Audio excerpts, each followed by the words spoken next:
Hi, I'm Dustin Abbott, and I'm here today to give you my definitive video review of the new Sony a7C. So this is the second generation of their compact full-frame a7C series. And of course, at this point, we have a bifurcation of this line. Obviously, the original a7C was successful enough that they not only are bringing out a Mark II version, which I'm reviewing here today, but of course, there is also an a7CR, or a high-resolution model. So two models in the a7C series now.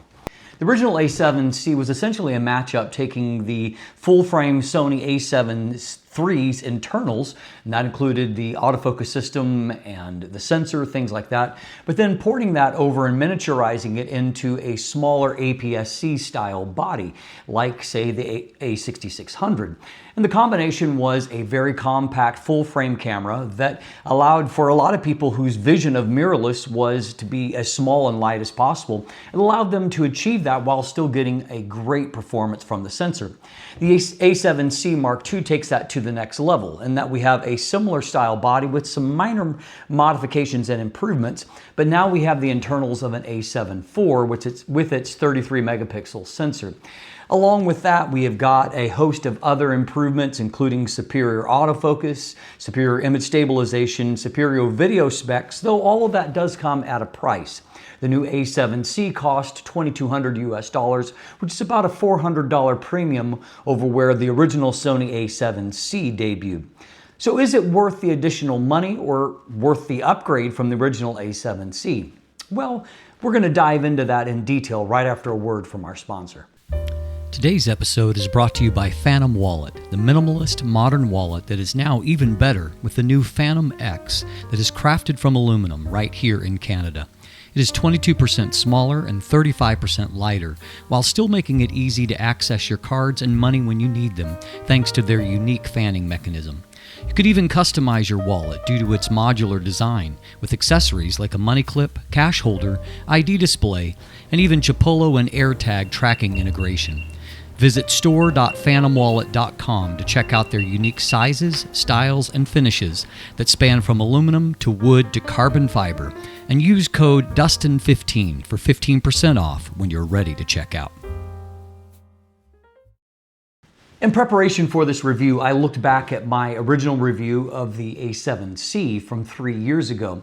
And what I found is that very quickly when it came to the ergonomics, the handling of the camera, that basically my list of top complaints from the a7C were all addressed here in the a7C Mark II.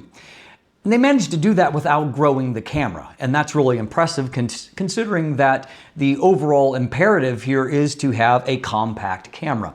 The camera is still, in terms of its dimensions, it is 4.9 inches wide, or 124 millimeters. It is 2.8 inches high, 71.1 millimeters. Those two dimensions are essentially identical to the original a7C. There's only a minor change when it comes to the grip of the depth of the grip there, which is now 2.5 inches or 63.4 millimeters. So it's grown by a few millimeters to allow for a little bit more full-featured grip. The grip itself feels good for my fingers that are able to go there, but with a shorter camera body like this, those that have larger hands like myself are going to find that this pinky finger really doesn't have anywhere to go other than curling up underneath the body. They also managed to keep the weight down. It weighs in at 514 grams, and that is only 6 grams heavier than the 509 grams that was the original a7C. That comes out to about 1.1 pounds. Some of the key things that are improved here is that I really lamented not having a front control wheel on the original a7C. We've got that here now, and so now we have a total of 4 different control wheels, which essentially allows it to handle and to be set up just like any of other Sony's full-frame bodies, which I definitely prefer. I also noted that lamented a lack of customizable buttons, something that Sony has traditionally done well. But thankfully here they have just redesigned the cutout for where you can access the flip out screen. And so rather than that being centered at the top, it's now down at the bottom right on the back. And that allows you to have a centered menu button, but also a new C1 button right next to that. Now, that's not a lot of additional buttons, but even having that one additional customizable button just means that there is more direct control over the camera itself. And that is furthered by the fact that they now have included a secondary switch or dial underneath the main control dial that allows you to switch between different custom setups for stills, for video, and then also for the S&Q or slow and quick modes. And so particularly for those first two modes, for stills and then video, you can have a completely different setup in terms of the menu customizations, the custom buttons, the way that the wheels function. And so it just allows you to very quickly switch between two different control setups, making this even more of a hybrid camera, which the A7C definitely became a good hybrid model for those that wanted a really lightweight option for getting run and gun video. Another key complaint of mine was, at the time, the A7C continued what was the trend for all Sony cameras, and that there was really limited touch functionality. Obviously, that status quo has changed since the original A7C, so I'm happy to say that we have Sony's improved approach to touch, which allows full menu navigation and a lot of different functionality you can do via touch, a more responsive touch screen in general, and so that is just another place of ergonomic control that is significantly improved here. And so the only thing that I would really say that is missing as far as any kind of control is that there is no kind of mini joystick or anything like that. But by and large, between touch and the added controls here, it really has pretty good navigation. And thus, I would say that the ergonomics and the overall handling are significantly improved. Now, going back to that touch screen for a moment, it still is the exact same size, 3 inches as before. It's a vari-angle or fully articulating screen, and so you can put it in a variety of positions, but it is very slightly improved when it comes to the resolution. The A7C had a 921,000, I believe, 600 dot, or 921,600 dot resolution, whereas the new screen is 1.04 million dots. So just a little bit more resolution there. Now, less of an improvement when it comes to the viewfinder, in that it's still the same size and it is still the same resolution point, which is 2.36 million dots.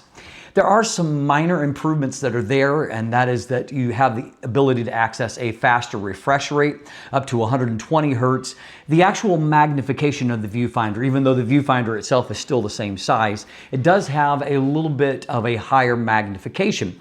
And so that's an improvement there. And then also we have a longer eye point as well. So a few minor improvements there. I still don't love the viewfinder. You know, if you shot exclusively on Sony's APS-C bodies, then you're accustomed to that left-sided viewfinder, and I understand that that's what works and allows it to keep the compact shape. I just don't love the ergonomics of being at the extreme side of the camera for the overall functionality.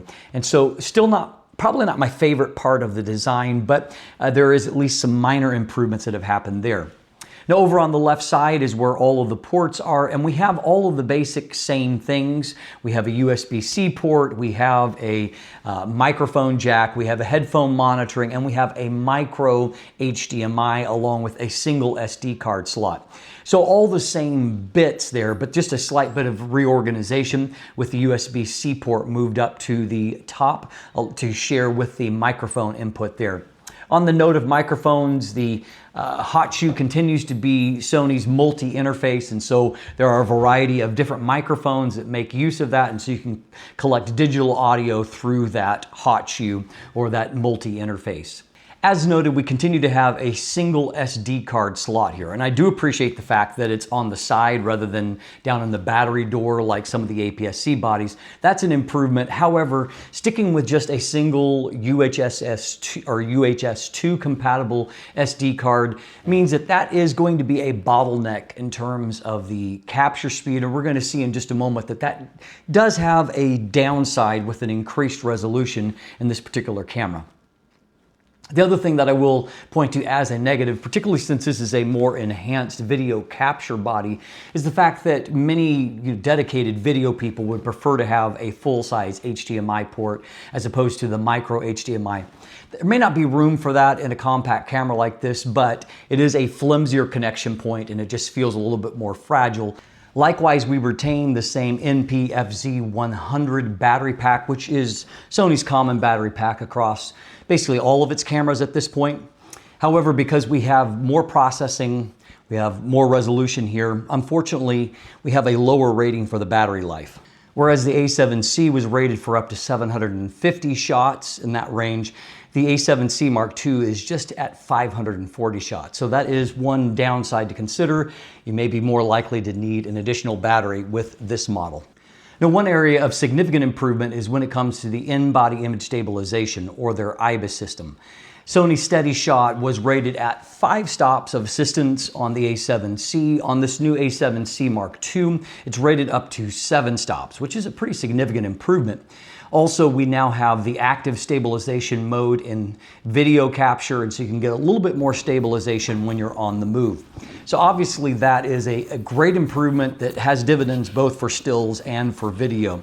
So all in all, while we have a very similar looking camera at first glance, there are a number of subtle improvements that just make it better overall.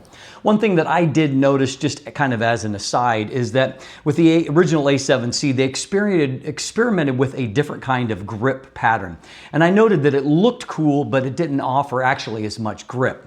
Sony must have agreed and had similar feedback elsewhere, because they have gone back to their more traditional, leather-looking grip pattern here that maybe doesn't look as contemporary, but it actually grips better and feels better in the hand. This continues to be an aluminum alloy shell here, and it has a number of weather sealing points. And so this is a professional grade camera with good weather sealing and good overall performance. As before, you have the option of getting it in either the black or the silver finish.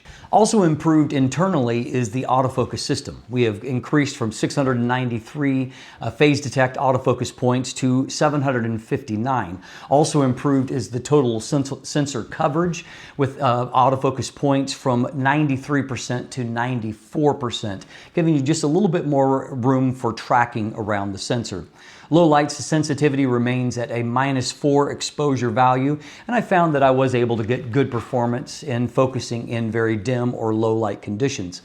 Probably even more significant than the autofocus points, however, is the addition of the improved processor. We have the new Bion Z XR processor, but even more so the separate AI processing unit that allows AI tracking to take place. And so that means that not only are there more things that can be detected, but that also means that for some of those most important, most common subjects, there are even more tracking methods that are there. And when it comes to humans, there's pose detection, the ability to detect subjects, whether an eye is visible or not, just a lot of more options there.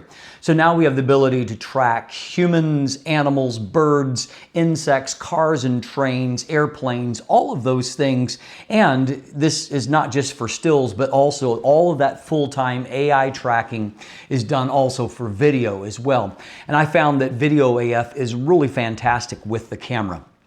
I did find that it can track action well, though there is a limiting principle we'll get to in just a moment. You can definitely see that the camera quickly acquires the subject, and you can see it actively tracking it as you are clicking off frames. The burst rate is still 10 frames per second, despite the bump in resolution from 24 to 33 megapixels. But where the bottleneck happens is when it comes to the buffer depth, and which has dropped significantly. We have less than half the total number of raw images that you can capture. You can capture as many as 44, but if you're shooting in lossless compressed, which I typically do, that drops to just a maximum of 27. And you hit that limit really quickly, as I discovered during my tracking sequences. If you shoot extra fine JPEGs, that number increases to 88. And if you go to just fine JPEGs, you can get up to 1,000 plus. And so obviously not much of a limit there. But that is really the biggest weakness of the camera relative to the A7 IV. The A7 IV can record up to over 1,000 lossless compressed RAWs, or JPEGs. So there's a lot more flexibility in terms of the buffer depth, and that's just lacking here. Probably comes down, as I said, to obviously a smaller unit, but then also having just that SD card as a means of recording all of that information that's being tracked.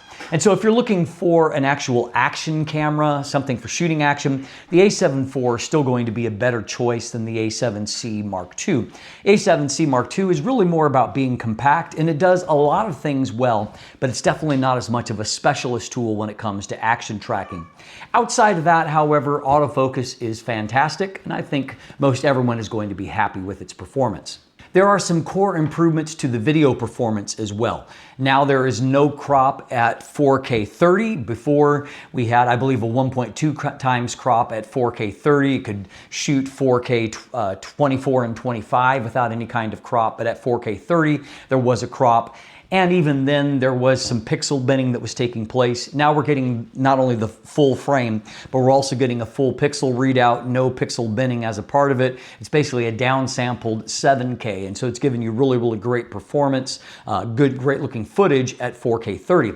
We now have the ability also to shoot 4K 60, though like with the A7 IV, that is like a Super 35, and so you've got a 1.5 times crop factor when you're shooting at 4K 30. Also improved is while we had a limit of just 8-bit video internal recording before with the A7C, and your maximum option was 100 MBS, you now can record 10-bit internal 4.2.0, and you have options all the way up to 600 MBS in terms of your bit rate. So a lot more options in terms of codecs and quality of footage that you can capture. If you're shooting in full HD, you can shoot up to 120 frames per second. We also have a full gamut of professional features like S-Log3, S-Gamut 3, which both give you over 15 stops of dynamic range. We have the S-Cinetone option here. We have a wide variety of creative looks, all of which can be programmed also in shooting during video. On camera, you can display LUTs, including user-created LUTs, lookup tables, and so you can see kind of what if you're shooting in log, you can see what the footage will look like after the LUT has been applied. And so all of that can be really useful for setting up your shot, and I found that I could get some great-looking footage. As a part of this, I've been reviewing actually an anamorphic lens, and while I had the A7C Mark II at the same time, I thought, I'm going to throw that on there and get some footage with it, and I got some really unique and interesting shots as a part of that, and all captured with this A7C Mark II. So this really is a great little video unit, and if you're looking for a compact camera to get run and gun footage, this is going to be better still. And of course, I think Sony has made some amazing choices by opening up this platform. There are so many compact lenses, including what I've got mounted on here and I used a lot during this review, and that's the new Viltrox AF 20mm f2.8, a really compact wide-angle lens that's a great match because it's so lightweight and small for a body like the A7C. Sony's got a lot of great compact options. You've got the Samyang Tiny series, you've got Sigma's I series. There's just so many great options to look to that are very compact, will allow you to travel light, whether you're shooting photos, and then of course with lenses like Samyang's VAF series, you've got great cine options there as well that are nice and compact. And so kudos to Sony for creating an awesome ecosystem, and of course equipping even these compact bodies like the A7C Mark II is just being great hybrid video capture rigs as well. So as mentioned, we have the 33 megapixel sensor from the A7 IV. And so obviously moving up a pretty significant amount of resolution there. And I do find, just as an aside, I find that 33 megapixels of resolution is just handy for a lot of things. I have owned the A7 IV and currently Craig is using it. And so as a byproduct, as a camera I'm really familiar with, and I just found that resolution point is just really, really useful for a lot of things. And with Sony's new updates, we now do have the ability that not only being able to choose different sizes of JPEGs, but also you can choose 3 different sizes of lossless compressed RAW. That's more useful on really high resolution bodies, but it's still useful here as well, perhaps for some different applications when you just don't need all of that resolution. So we're going to dive in and take a closer look at the sensor performance and how it holds up for low light performance, for dynamic range, color, all of those things. Let's take a look together. So we'll start by taking a look at the ISO performance of this sensor. So here is a base exposure here, just kind of shows us, and we'll take a quick pan around as to how things should look. You can see there's no noise at ISO 100. The blacks are nice and smooth. Inside here you can see no noise. All of those things, of course, look as they should. At ISO 400, things look basically identical, and you're not going to see any kind of real difference there when it comes to the overall noise. Everything still looks great. ISO 800 look the same. Here at 1600, this is kind of the first step where people are starting to get into what feels like a little bit higher ISO. You can see here, though, it remains really, really nice and clean. The blacks, you can see, are not quite as dark, so you've lost a tiny bit of contrast, but they still look very even. Looking inside the mirror here, we can see that there is just the tiniest little bit of noise there, but not much to see. And in this area in between, everything looks pretty much the same. If we look up at our color swatches, you can see that there is a tiny bit of fine noise there, but for the most part, everything still looks really great. From 1600 to 3200, you can see looking in here that there's just a little bit rougher looking noise looking towards the shadow area. I think with every one of these steps, you're going to see that the shadows are just not quite as inky as what they were, but overall, everything still looks pretty clean here. No really rough noise or anything that's disrupting the image. If we take it on up to 6400, you can see that even here in the red, there's just a little bit more of a fine noise that's showing. Likewise, as we look in this area here, what should be neutral, you can just see a little bit of a pattern there, a little bit more noise. You can see just the tiniest bit of a kind of a grid system that's kind of showing up in some of these color swatches. You can't see it so much in the shadows here, but what you can see is more and more uneven pixels that are starting to be lighter. That noise that's showing there that's starting to lift the shadow noise or lift the shadows and remove that contrast. You can see a little bit more of it showing up here and inside the mirror. But overall, we still have a really clean looking image. From 6400 to 12,800, we're getting up towards into what's definitely a higher zone. And so that bit of a grid pattern, I think, is just becoming a little bit more obvious.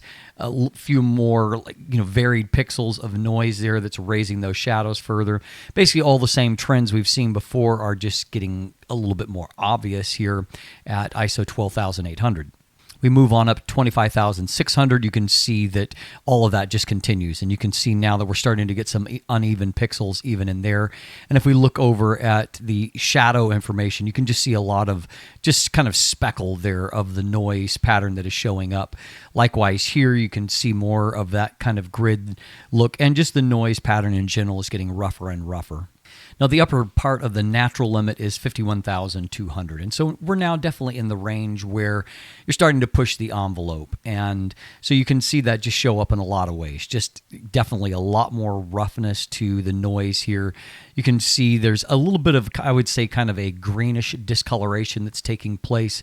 It's still slight at this point, and looking at it at a global, it's not terrible, but you're getting to a place where you probably would not be comfortable in using the images in a lot of situations. Now you have two other options in the expanded zone. So that's 102,400 and then up to 204,800. Definitely the 204,800, that is not what I would consider a usable image. You can see there's just a green color cast. It's pretty obvious. You can see there is hardly any shadows that are left. There's kind of just a bit of a grid pattern there in general. And then if we look even at 102,400, I mean, the noise is just really, really rough here. And so that's not something that I would consider usable. I would avoid the expanded range. Now, I find particularly if you shoot in a monochrome, this is at 12,800, and so the image is still mostly useful. I just do see a little bit of what I call that kind of grid pattern, where this should be even. It's not entirely even. Here's another shot here. This is all the way up to 51,200, and you can see that there's a decent amount of detail that's there, but we can also see that the noise pattern looks really, really rough. This is back down to 25,600. And I would say that in color, that grid pattern is just a little less obvious than it is in monochrome. But you can see there's some, just even at a global level, there's some obvious noise. And if we zoom in there, there's definitely some very obvious noise in some of that kind of grid pattern that's there. So whether or not that's acceptable is really going to depend on your tolerance. So taking now a quick look at the dynamic range. This is an area that is actually a slight bit better than the A7C. I would say that the ISO performance on the original A7C was a little bit better. The dynamic range on the A7C Mark II is a tiny bit better. Let's break that down. So what we'll be looking at this series is starting first with underexposure. So the image on the left is the original, where I have purposely underexposed by 1, 2, 3, 4, and 5 stops. And on the right is going to be the image that's been recovered, in that I have added that exposure back in post. And so what we are looking for is that when the exposure is added back in, that the shadows don't become noisy, that there's not any kind of color shift. So obviously in this first stop of shadow recovery, the recovery is pretty easy, and the end result looks perfectly fine. So if I skip ahead to 3 stops of underexposure, we can see that in the recovery on the right, number one, you can see that we're recovering now some fairly deep shadows, but you can see that it's recovering well and that we're continuing to have good contrast. Textures are good. There's not a color shift. The shadows look as they are, and there's really not hardly any visible noise. The same is largely true at 4 stops of underexposure. You can see that now we're recovering some information that was really crushed and bringing it back very nicely. Up here in the color swatches, not a lot of visible noise there. Everything looks as it should. And even with a 5-stop shadow recovery, I would say that we are largely successful. If we take a look here on the left side of the image, we can see that this was all completely crushed. And I do think that the colors are not perfect there, and there is a little bit of visible noise that's popping up, but we are recovering something that was completely lost before.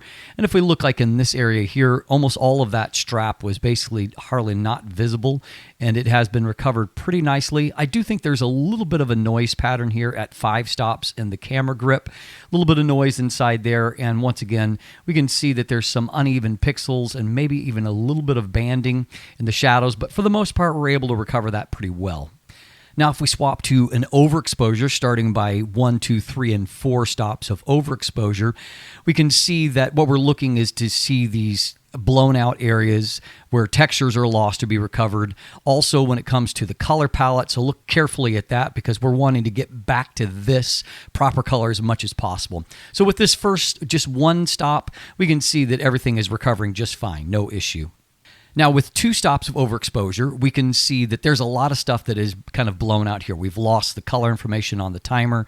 Some of the swatches are washed out, and obviously there's some hot spots on the front of the shiny reflective areas. So importantly here, we can see that that texture that's blown out is recovered fine.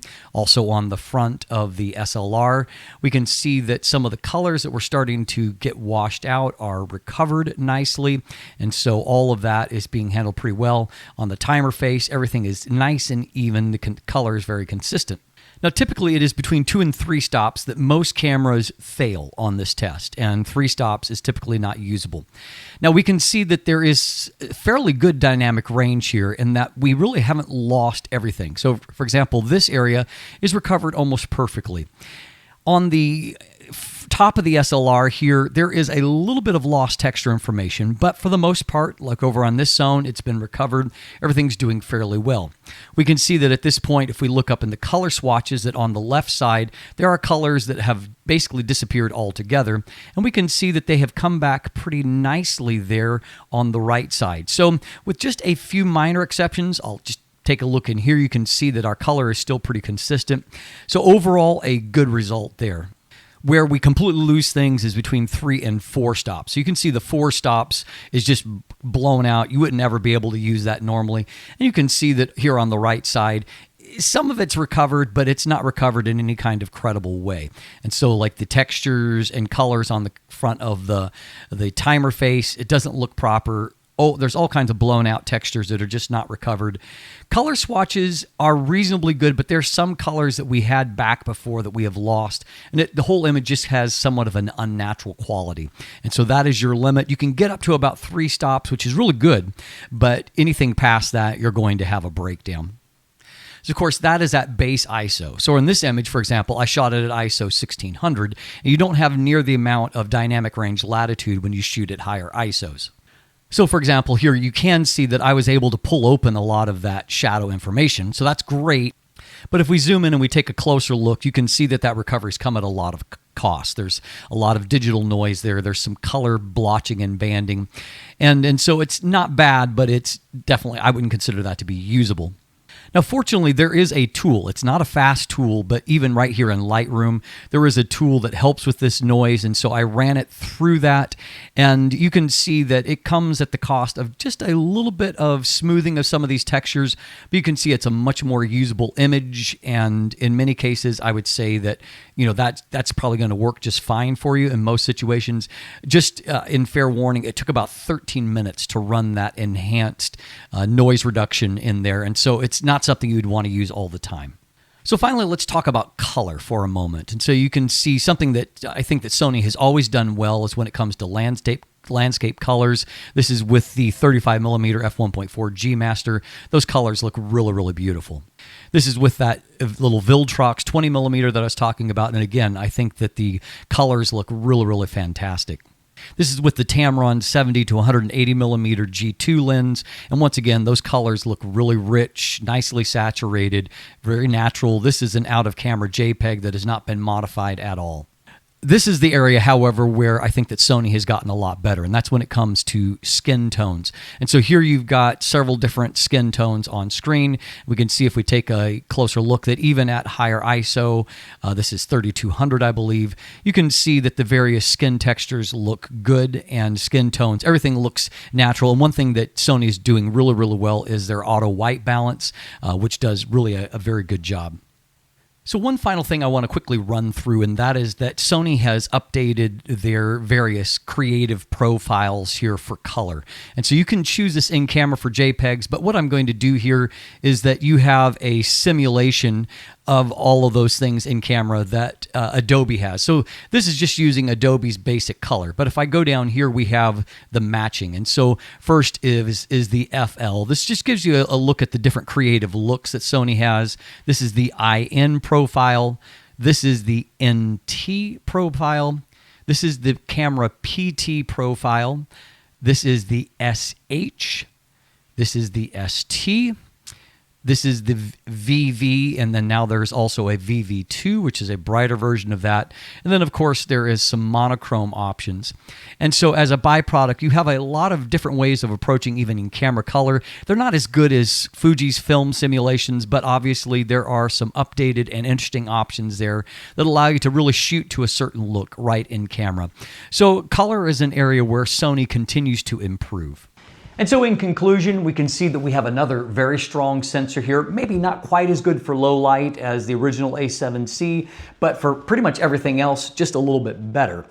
And above all, I believe that the A7C2, it stays true to the purpose of the series while improving a lot of things. It stays compact and lightweight, but we have improved ergonomics, improved controls, we have improved autofocus, we have improved resolution, we have improved video features. Now, that comes at the cost, as we have seen, of slightly poor low light performance, a little more shallow buffers, and of course, a higher price point. So is it worth $2,200 US? Well, if you want to travel light, this is a lot of camera, and it offers a lot of things that few others do, and that we've got an APS-C sized body, but with the ability to use the huge range of full frame lenses that are available on E-mount. And maybe the best selling point for a camera like the A7C Mark II is just the huge variety of lenses that are available for it. And that makes it a very compelling option, even if you pay a little bit more for it. I'm Dustin Abbott, and if you look in the description down below, you can find linkage to my full text review, to an image gallery there. There's some buying links. Please like and subscribe if you haven't already. Thanks for watching. Have a great day, and let the light in.